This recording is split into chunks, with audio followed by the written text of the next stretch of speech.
Avez-vous déjà songé aux répercussions dévastatrices de s'en prendre à une personne désignée par Dieu lui-même? La Bible et les leçons de l'histoire nous l'enseignent sans ambiguïté. Défier un élu divin n'est pas une simple faute passagère. C'est inviter sur soi une condamnation inéluctable, une sentence qui scelle souvent un destin tragique. Lorsque vous osez toucher à l'onction sacrée que Dieu a placée sur quelqu'un, vous ne vous opposez pas seulement à un individu, vous défiez le Créateur de l'univers en personne. Préparez-vous à plonger dans les profondeurs de cette vérité spirituelle, car je vais vous révéler pourquoi cette guerre est perdue d'avance pour quiconque s'y engage. Beaucoup d'entre vous me posent régulièrement la question: pourquoi ce thème des attaques contre les élus revient-il si souvent sur cette chaîne? La réponse est limpide et pressante. Chaque jour, des milliers de personnes subissent des assauts spirituels, verbaux ou physiques, et ces agressions ne restent jamais sans écho dans le royaume divin. Les attaques contre ceux que Dieu a choisis pour accomplir sa volonté se multiplient dans notre monde moderne, que ce soit par jalousie, par ignorance ou par pure malveillance. Et à chaque fois, le prix à payer est exorbitant, bien au-delà de ce que l'agresseur peut imaginer. Aujourd'hui, je vais vous démontrer, étape par étape, pourquoi cette ruine s'abat inexorablement sur ceux qui osent lever la main contre un oint de Dieu. Ce n'est pas une coïncidence si ce sujet résonne tant. Il est vital pour protéger votre propre âme et pour comprendre les mécanismes invisibles de la justice divine. Les élus ne sont pas des êtres ordinaires, errant sans but dans la foule anonyme. Ils sont sélectionnés avec précision par le Tout-Puissant pour exécuter un plan éternel qui dépasse de loin les limites de notre compréhension humaine. Ces hommes et ces femmes ne se contentent pas de remplir un rôle terrestre ou de guider une assemblée locale. Non, ils incarnent un pilier essentiel dans l'architecture divine, un instrument choisi pour manifester la gloire de Dieu sur terre. Chaque parole qu'ils prononcent, chaque décision qu'ils prennent, s'inscrit dans une symphonie céleste qui ne tolère aucune dissonance. Attaquer un élu de Dieu va donc bien au-delà d'une simple querelle personnelle. C'est une insurrection contre l'ordre souverain établi par le Seigneur lui-même. L'élu porte en lui une onction, cette huile sacrée de l'Esprit Saint, qui le protège, le guide et le consacre. Toute tentative de le discréditer, de le blesser ou de le renverser équivaut à une déclaration de guerre contre les desseins immuables de Dieu. Ce n'est pas une affaire banale de désaccord humain, c'est une confrontation avec le surnaturel, avec une force infinie qui ne saurait être défiée impunément. Toucher un élu, que ce soit par des mots acérés, des actions sournoises ou des complots ouverts, n'est pas seulement une agression contre sa chair ou son esprit, c'est une profanation de la mission divine qui lui a été confiée, et les répercussions s'étendent dans les sphères spirituelles les plus profondes. La Bible nous avertit solennellement: toucher les élus, c'est comme toucher la prunelle des yeux de Dieu lui-même. C'est une loi éternelle, gravée dans les Écritures. Quiconque ose interférer avec le plan divin pour un oint finit par heurter le mur infranchissable de la souveraineté divine. Et ce choc entraîne un fardeau insurmontable, un prix que nul ne peut acquitter sans en subir les conséquences amères. La loi du retour est un principe spirituel inébranlable, une règle cosmique instaurée par Dieu dès la fondation du monde. Ce que vous semez dans la vie d'autrui, vous le récoltez inévitablement dans la vôtre, et cela avec une intensité multipliée. Lorsque quelqu'un ose s'élever contre un élu de Dieu, cette action malveillante ne s'évapore pas dans l'air. Elle déclenche un boomerang divin qui revient frapper l'agresseur avec une force implacable. Le mal infligé aux justes, aux oints, ne reste jamais sans réponse. La justice de Dieu veille, et elle assure que ce mal soit rendu au centuple. Cela peut sembler différé, laissant l'illusion que l'attaquant s'en tire à bon compte, mais la loi divine ne connaît ni oubli, ni défaillance. Ce retour n'est pas toujours spectaculaire ou immédiat. Il opère souvent dans l'ombre, tissant un filet de conséquences qui s'entrelace autour de la vie de l'agresseur. Ce qui commence par une parole de calomnie ou un acte de trahison peut se muer en une tempête de malheur, perte financière, relations brisées, santé défaillante ou même une chute spirituelle abyssale. La Bible nous enseigne que le mal lancé contre les élus ne revient pas simplement tel quel, mais amplifié, proportionnel à l'offense et souvent rédempteur pour l'élu lui-même. Souvenez-vous, ne vous y trompez pas, on ne se moque pas de Dieu. Ce qu'un homme aura semé, il le moissonnera aussi. Galates 6:7. Cette vérité s'applique avec une précision chirurgicale aux attaques contre les oints. L'agresseur peut prospérer un temps, mais la graine de mal qu'il a plantée germe inéluctablement, produisant une récolte de ruine. Et en fin de compte, ce retour est toujours plus puissant que l'acte initial, car il porte la signature de la justice divine, une justice qui équilibre les échelles avec une sagesse infinie. Examinons maintenant comment la Bible illustre cette loi du retour à travers des récits poignants qui démontrent les dangers d'attaquer un élu. Ces histoires ne sont pas de simples anecdotes antiques, elles sont des avertissements vivants pour notre génération.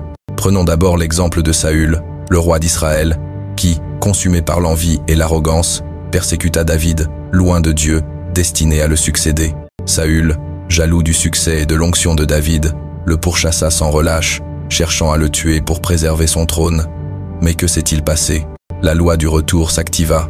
Saül perdit progressivement son royaume, son esprit fut tourmenté par un mauvais esprit, et il finit par mourir tragiquement sur le champ de bataille, son corps profané par les ennemis. David, l'élu, fut élevé, tandis que Saül récolta la ruine qu'il avait semée. C'est un rappel clair. Le mal dirigé contre les oints se retourne contre son auteur, le privant de tout ce qu'il chérissait. Un autre exemple saisissant est celui de Coré, tel que rapporté dans le livre des Nombres, chapitre 16. Coré, un lévite respecté, s'allia à 250 chefs influents d'Israël pour défier Moïse, l'élu de Dieu choisi, pour guider le peuple hors d'Égypte. Ils contestèrent son autorité, accusant Moïse d'usurper le pouvoir et de se placer au-dessus du peuple. Cette rébellion n'était pas un simple murmure, c'était une attaque frontale contre l'onction divine sur Moïse. La réponse de Dieu fut immédiate et terrifiante. La terre s'ouvrit sous leurs pieds, les engloutissant vivants, eux, leurs familles et leurs biens. Un feu consuma les 250 complices. Ce châtiment dévastateur illustre que la rébellion contre un élu conduit à une destruction totale, sans appel. Coré et ses alliés pensaient défier un homme. Ils défiaient en réalité le plan de Dieu, et la loi du retour les frappa avec une violence exemplaire. Poursuivons avec l'histoire du prophète Élisée, dans 2 Rois 2, 23, 2, 4. Alors qu'Élisée se rendait à Béthel, un groupe de jeunes gens sortit de la ville pour se moquer de lui, le traitant de chauve et le raillant sur son ascension spirituelle, similaire à celle de son maître Élie. Cette moquerie n'était pas innocente, elle représentait une offense directe à l'autorité prophétique, une attaque contre l'élu de Dieu. Élisée, sans haine, maudit ces moqueurs au nom du Seigneur. Immédiatement, 2 ours émergèrent de la forêt et dévorèrent 42 d'entre eux. Cette scène, bien que sévère, enseigne la profondeur du respect dû aux oints. Se moquer ou attaquer un élu n'est pas un jeu d'enfant, c'est inviter sur soi une rétribution divine qui peut être brutale et imprévisible.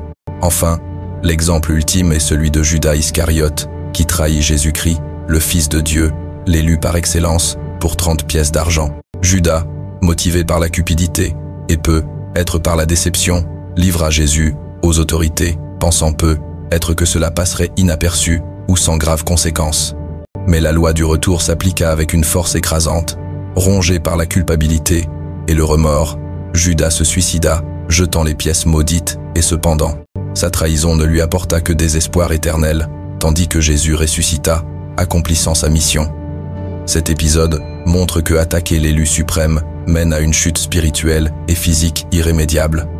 De nos jours, ces principes bibliques se manifestent encore avec une clarté étonnante. Pensez à ces leaders spirituels, pasteurs ou missionnaires, qui ont été calomniés sur les réseaux sociaux ou persécutés par des opposants. Souvent, les agresseurs, qu'il s'agisse de critiques acerbes ou de complots organisés, finissent par sombrer eux-mêmes, perte d'emploi soudaine, scandales personnels révélés, ou même des crises de santé inexplicables. J'ai entendu des témoignages de personnes qui, après avoir diffamé un homme de Dieu, ont vu leur vie s'effondrer, entreprises en faillite, familles divisées, paix intérieure volatilisée. Ces exemples contemporains confirment que la main de Dieu protège toujours ses élus, et que la ruine s'abat sur les attaquants, parfois des années plus tard, mais toujours avec précision.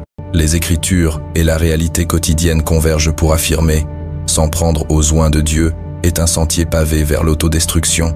Maintenant, j'aimerais savoir, avez-vous déjà été témoin ou entendu parler d'une situation où quelqu'un a tenté de nuire à une personne de foi et en a payé le prix? Partagez votre histoire dans les commentaires ci-dessous. Discutons ensemble de comment ces leçons bibliques s'appliquent encore dans notre monde chaotique d'aujourd'hui. Lorsque quelqu'un attaque un élu de Dieu, cette agression est souvent alimentée par des émotions sombres, comme l'envie, l'orgueil ou l'ignorance. L'envie, par exemple, surgit quand une personne se sent éclipsée par le succès ou l'onction d'un élu. Elle perçoit cette faveur divine comme une menace à son ego, et tente de rabaisser, de discréditer ou de détruire l'autre. Mais en agissant ainsi, l'envieux ouvre une brèche spirituelle dans sa propre vie, invitant le mal qu'il projette à revenir le consumer. L'envie fausse le jugement, transforme une simple jalousie en une spirale destructrice. Demandez-vous, avez-vous déjà ressenti cette brûlure intérieure face au succès d'un autre et agi en conséquence? Ce n'est pas anodin, cela peut semer les graines de votre propre chute. L'orgueil, quant à lui, est une motivation tout aussi courante et dangereuse. Quand quelqu'un se croit supérieur, convaincu de pouvoir contester l'autorité spirituelle d'un élu sans risque, il s'aveugle aux réalités divines. Cet orgueil le pousse à défier l'ordre établi, pensant dominer la situation. Pourtant, la Bible nous avertit. L'orgueil précède la ruine et l'arrogance précède la chute. Proverbe 16, 10-8. Attaquer un oint par orgueil peut entraîner une cascade de malheurs. Faillite financière soudaine, effondrements émotionnels ou même des afflictions physiques. L'orgueilleux ignore que son arrogance le rend vulnérable et la loi du retour le frappe là où il s'y attend le moins. Réfléchissez. Si vous avez déjà agi avec supériorité envers un leader spirituel, n'avez-vous pas ensuite traversé un cycle de défaite inexplicable? Ce n'est pas une coïncidence, c'est la divine rétribution à l'œuvre. Dans d'autres cas, l'attaque naît d'une pure ignorance. La personne ne saisit pas la portée sacrée de l'onction, agit sans discernement, sans mesurer les enjeux spirituels. Mais l'ignorance n'excuse rien aux yeux de Dieu.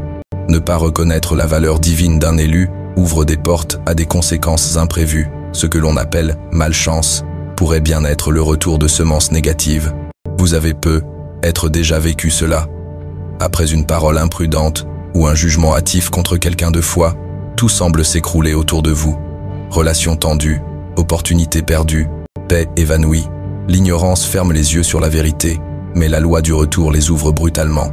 Ce que peu réalisent, c'est qu'en attaquant un élu, on invite littéralement la ruine dans sa propre existence. Des troubles spirituels profonds, des épuisements émotionnels chroniques, des faillites inattendues, voire des maladies persistantes peuvent en découler. Peut-être sentez-vous actuellement que votre vie déraille sans raison apparente. Il se pourrait que des actions passées, paroles blessantes, jugements hâtifs, reviennent vous hanter. Mais rappelez-vous, il n'est jamais trop tard pour repentir et changer de cap. Il est crucial de comprendre une nuance essentielle. Nous pouvons tous diverger d'opinion, débattre ou questionner les choix d'autrui. Cependant, il y a une frontière ténue entre un désaccord sain et une attaque malveillante. Face à un élu portant l'onction divine, tenter de le faire chuter par calomnie, manipulation ou opposition ouverte, franchit cette ligne. L'onction n'est pas un titre mondain, c'est un sceau céleste conférant une protection spéciale. Toucher à cela, c'est défier l'ordre divin, et les conséquences, ruines subtiles ou crises spirituelles, sont inévitables. La loi du retour veille. Ce que vous semez, vous le récoltez. La question se pose, êtes-vous prêt à risquer votre âme pour un acte que votre conscience condamne déjà? Ce n'est pas qu'une affaire de divergence, c'est une question de respect pour la souveraineté de Dieu. Réfléchissez avant d'agir, laissez la fierté ou la colère de côté. Parfois, le plus sage est de se retirer et de confier à Dieu. Si vous soupçonnez qu'un proche est attaqué injustement, ou si vous avez vous-même tenté de nuire à un oint, sachez que le prix pourrait être élevé.